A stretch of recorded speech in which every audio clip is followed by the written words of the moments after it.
बहीण कोणाचीही असो, बहीण कोणाचीही असो, तिचा नेहमी आदर करा. हीच छत्रपती शिवाजी महाराजांची आणि आपल्या स्वामी समर्थ महाराजांची शिकवण आहे. रक्षाबंधनच्या सर्व ताईंना, दादांना स्वामीमय शुभेच्छा. श्री स्वामी समर्थ सर्वांना. श्री गुरुदेव दत्त.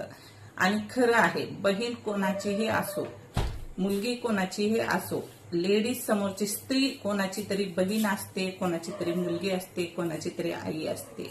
तिचा नेहमी आदर करा, जसं की आपल्या घरातल्या बहिणीचा करतो तसा.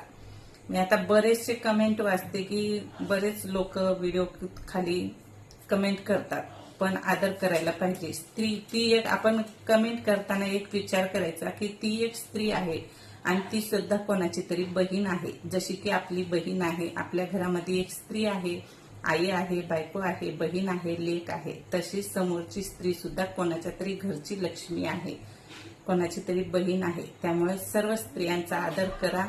हीच खरी स्वामीची शिकवण आहे आणि हीच खरी छत्रपती शिवाजी महाराजांची शिकवण आहे. व्हिडिओ आवडल्यास व्हिडिओला नक्की लाईक करा, फॉलो करा, शेअर करा. आणि मोठा व्हिडिओ अपलोड केलेला आहे, राखी कधी बांधायची, राखी कोणत्या वेळेला बांधायची आणि सर्वप्रथम राखी कोणाला बांधायची, हे व्हिडिओ नक्की पहा. श्री स्वामी समर्थ सर्वांना. आणि आपले जे नवीन फॉलोअर्स म्हणजे आपल्या फॅमिलीला जोडत आहेत ना, त्यांना बऱ्याच जणांना माहिती नाही की तारक तीर्थ कसं करायचं, तारक मंत्र काय आहे, हे मी व्हिडिओ शेअर केलेला आहे, नक्की पहा. आपले जे मागचे व्हिडिओ आहेत 2-3 दिवसाखालचे, ते व्हिडिओ तुम्हाला मिळून जाईल फॉलो केल्यावर. त्यामुळं फॉलो करा आणि व्हिडिओ पहा. श्री स्वामी समर्थ सर्वांना. परत एकदा रक्षाबंधनच्या खूप खूप साऱ्या शुभेच्छा.